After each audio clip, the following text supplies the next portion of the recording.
everybody, the fishing musician Brian Curran here again for another guitar lesson. Finishing up It Hurts Me Too today. Decided to do the backing track, the rhythm guitar, since it's so cool. And there's a lot you can gain from this. No real hot licks or anything like that in this lesson, but some really good information on that backing guitar track on It Hurts Me Too by Elmore James. The version I'm working from is in the link in the description, or a link is in the description, along with my intro lesson as well of the slide part in the beginning. There's one small slide part we'll talk about in this lesson, but you can see I played through without a slide. So you really don't even need a slide to do the lesson. Also, you see I'm using a flat pick.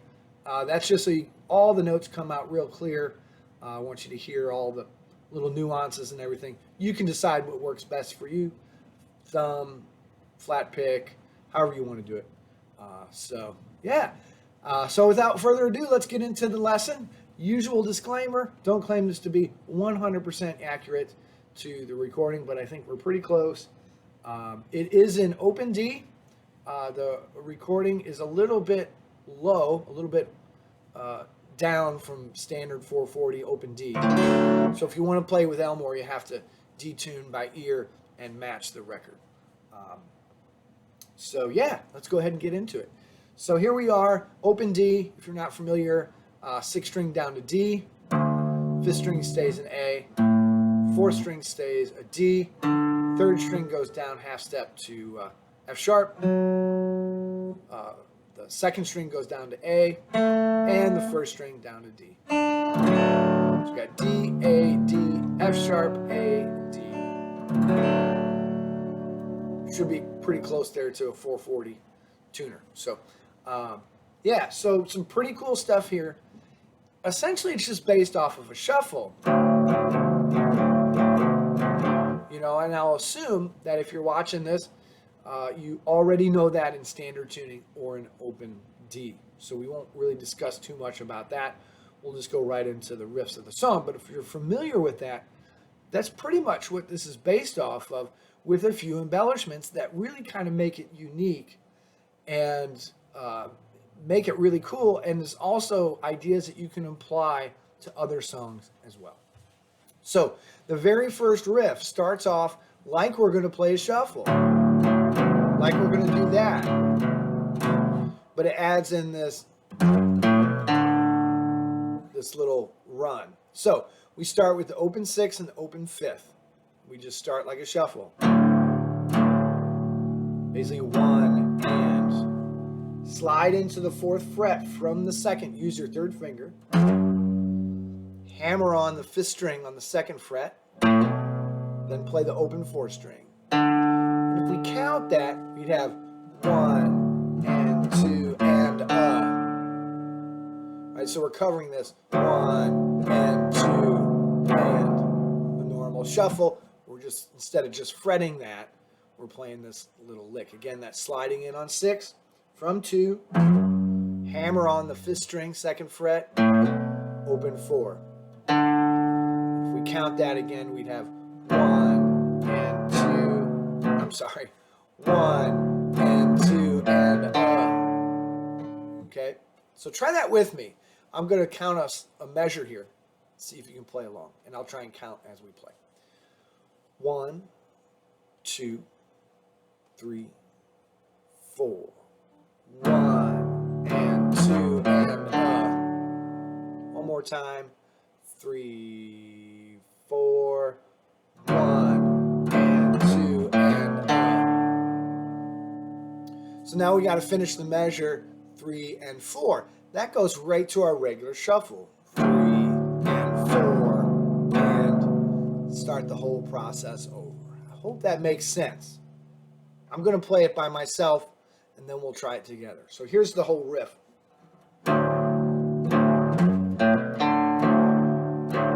Repeat.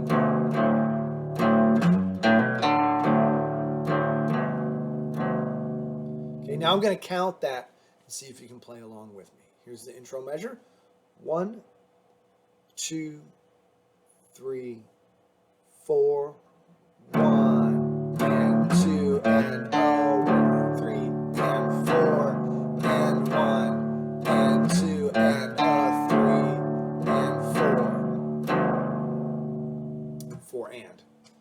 that's the very first riff. Now, where that starts, if you look in my intro lesson, I do give you the first turnaround.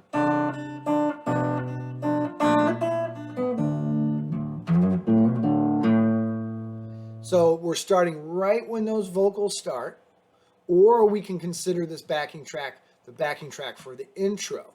So it's starting right when Elmore plays this first. So we're starting that riff exactly where it starts in the recording. So that's repeated twice. That riff is 2 times. Then we're moving into our G chord. Now, if we were just going to shuffle, which we could, and let me also say that some people do play this song without these embellishments from the recording, and it works just fine. There's nothing wrong with, you say you was hurting, almost lost your mind, when you love. There's nothing wrong with doing it that way. It works just fine.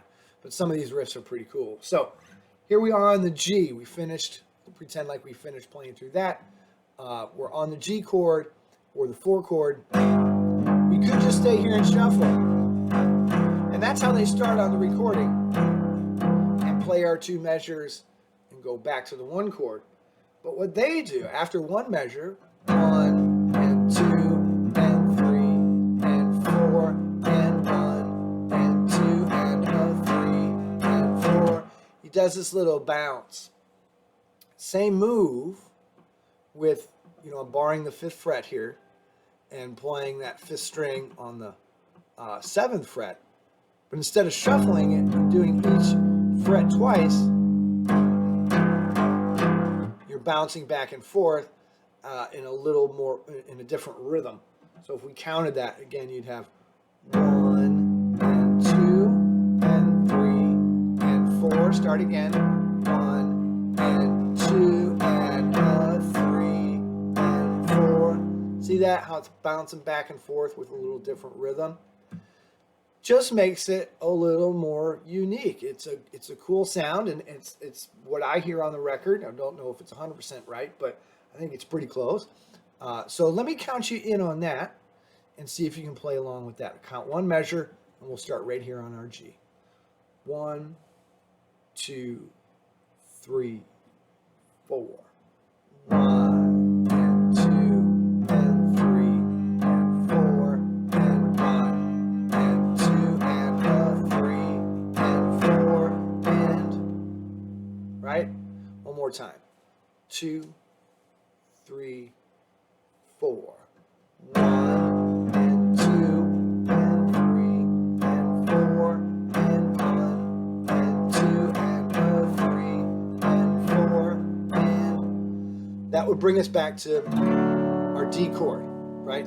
But let's start from the beginning and play up to there. Try to play with me. I'll go nice and slow and try and count as we go so we can get a feel for how those phrases work.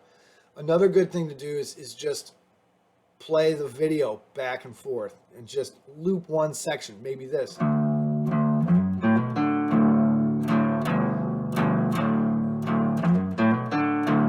Play through the first guitar phrase, pause it, start it over, do it again. Great ideas, Excuse me. Here we go. From the beginning, 1, 2, 3, 4. 1 and 2 and a 3 and 4 and 1 and 2 and a 3 and 4 and 1 and 2 and 3 and 4 and 1 and 2 and a 3 and 4 and, right? So that's that first part. If you can't count and play at the same time, that's okay. Just try to hear it. Play along with Elmore. Again, you have to tune down or play along with this lesson. It's a good time to kind of stop the lesson and maybe just really kind of practice on that one section before you move on. But for the sake of the lesson, to get it all in, we got to move on. So let's move on. You can clearly hear in the beginning, in the very first backup guitar line while Elmore's playing the slide, you very clearly hear when he goes back to the 1, that's just shuffling on that 5th string. And you could play, that would be fine. You could do this riff again. Basically, whatever covers 2 bars. You know, I think it's 2 bars. Might just be 1 bar. But whatever you want. But in the video or in the recording, I believe it's clearly just that 1 string. Now, as you learn the song, what I like to say is experiment with different things and kind of do it a little different each time. But let's stick with that very first phrase in the recording, and we're just doing the 5th string here. Just shuffling like we were if we were playing both strings, but we're just hitting the 5th string. 1 and 2 and 3 and 4 and, right? So let's take that from the very beginning and we'll just tack that on. That's easy, right? Here we go.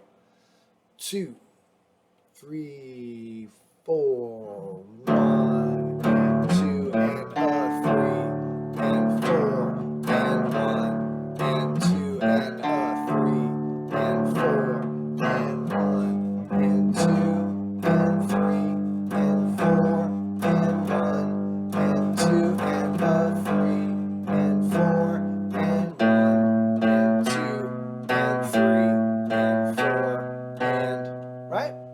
So there we are. We're ready for the 5 chord, the A chord. This is a 2-beat chord.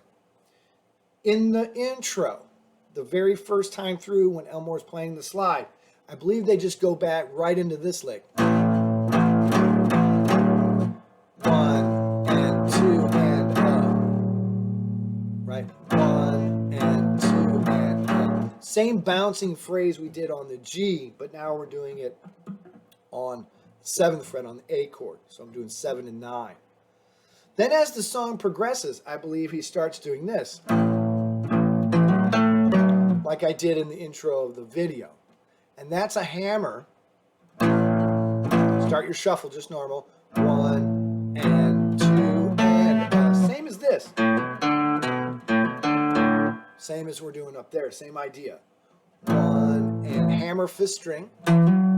Grab the 4th string off your bar, back to your finger on the 9th fret. So 1 and 2 and Now we got to pick up 3 and 4. That's just shuffling on the G. 3 and 4 and that brings us back to our 1 chord. So again, we could either do this or both. You know, we're trying both. 1 and 2 and or 1 and 2 and Both are clearly, in my opinion, what I hear, clearly in the recording. So my suggestion would be learn them both and just do whichever one you feel like doing whenever you feel like doing it, right? So you could do one-time pass like this. You could do one-time pass like this. You could even approach the G with that again. So you could have this. Whatever you want, mix it up. Take these elements from the song, play them how you want to play them in your own tunes or your own versions of other songs, things like that. These are just great tools to learn. Not only are we getting the Elmore James riffs that are pretty cool, right? This is all usable stuff for all kinds of situations. So that brings us to the turnaround, which is probably the most tricky out of them all. I'm not going to count on this one because I have trouble counting and playing it. I'll be honest.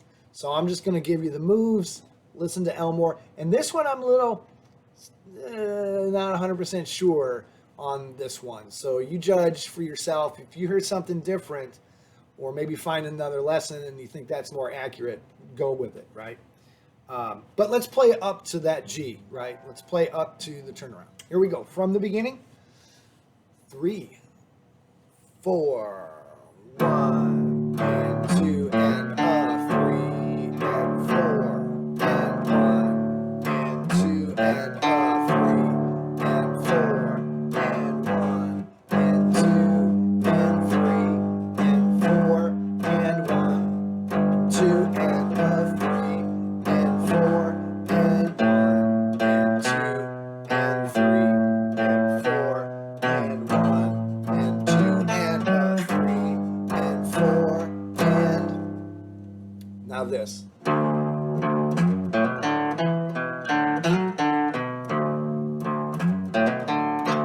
Whoops. Right, that's the last part. So this is a tricky guy. But let's break it down into small pieces, right? First phrase would be this.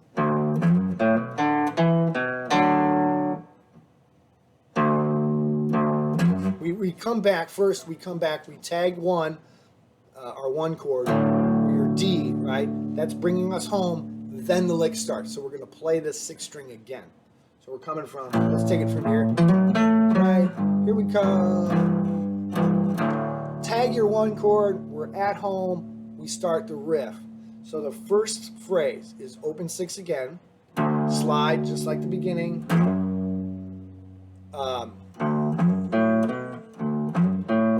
Let's see. I gotta play it out of context here, or put it in context. I hate when that happens.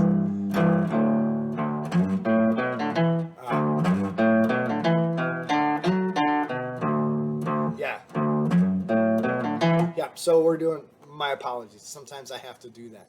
I'm sure a lot of you have to do that too. You can't just start something.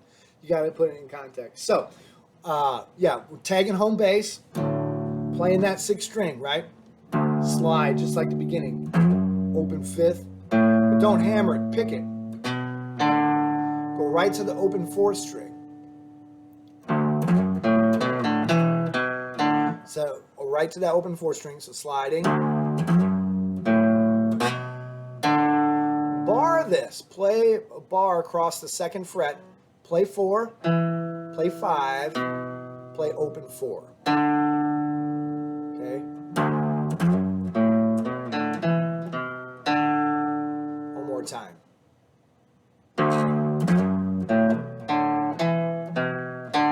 You don't have to bar, you could rotate or use 2 fingers, however you want. One more time, nice and slow. I see I'm gonna do it even slower. That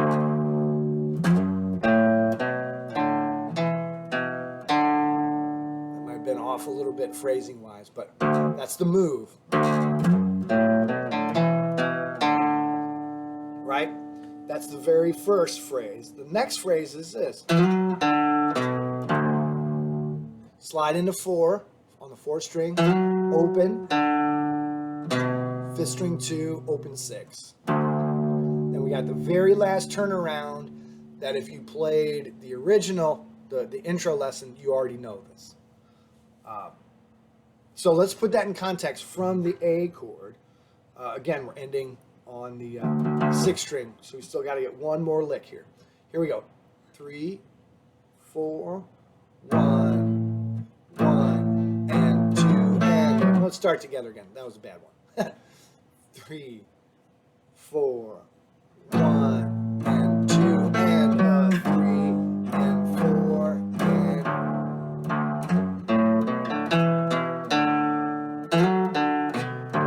I didn't do that very good. Let's try that one more time. I forgot that we did the whole lick. Let's start again on the 5. My apologies. Here we go. 3, 4, 1, and 2, and 3, and 4, and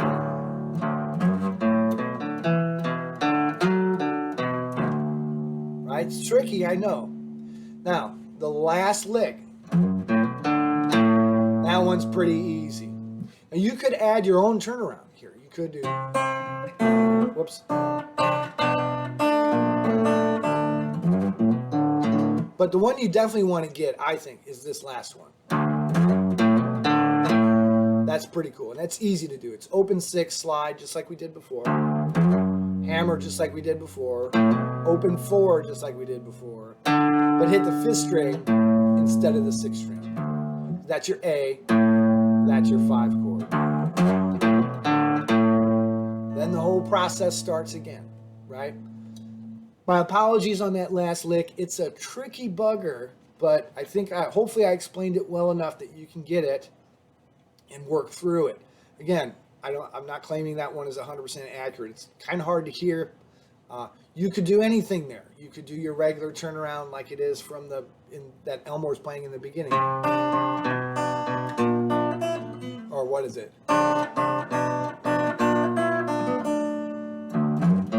Something like that. I don't remember. I have to listen to it again. But any turnaround you want, you could put in there. But I would try and get this one.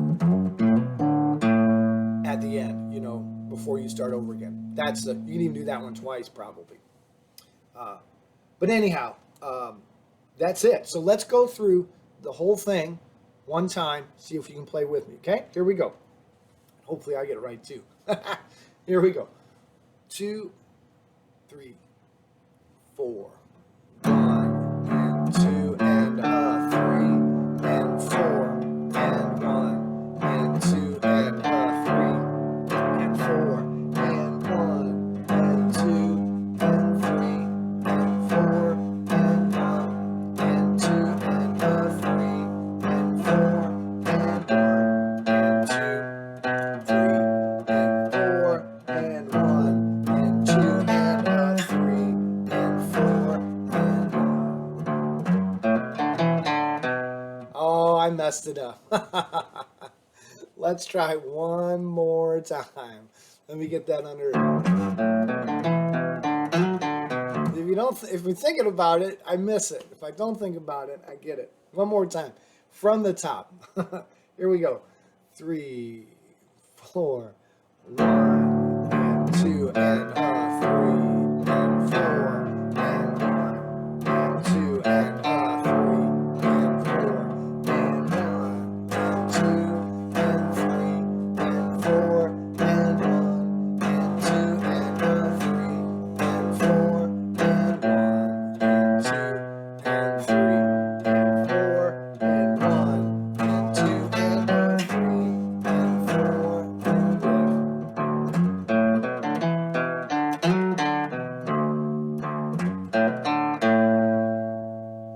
There we go. Yeah, we all make mistakes, right? Anyhow, I hope that helps you out to finish that song up. Experiment, put those in wherever you feel them, on some other songs maybe. Just have fun with it. Some good information there, I think, especially that turnaround. That was so cool.